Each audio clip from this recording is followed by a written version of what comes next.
আজি ইয়াত আপচুৰ জিলাৰ আঞ্চলিক অধিৱেশনত আহি পেলাই ভাল লাগিল। আমাৰ আপচুৰ লগত অলপ এটা গেপ আছিল।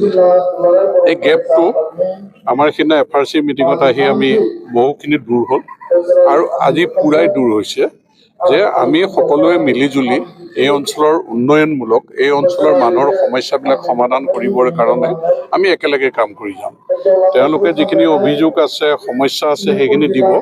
আমি শাসকীয় দল হিচাপে দিল্লীত আমাৰ চৰকাৰ আছে, অসমত আমাৰ চৰকাৰ আছে, স্থানীয় চৰকাৰ আমাৰ আছে, যে মানুহৰ মৌলিক অধিকাৰখিনি দিবৰ কাৰণে এই অঞ্চলক আগুৱাই নিবৰ কাৰণে মই জনপ্ৰতিনিধি হিচাপে মোৰ যিখিনি নৈতিক দায়িত্ব আছে সেইখিনি পালন কৰি যাম।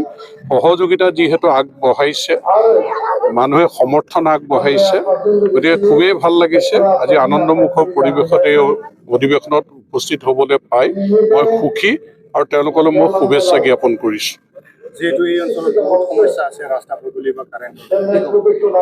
এতিয়া সমস্যাখিনি সমাধান কৰিবলৈ প্ৰথম ফৰেষ্টৰ পৰা এখন FRCত আহিছে, মাটিৰ অধিকাৰ পাইছে।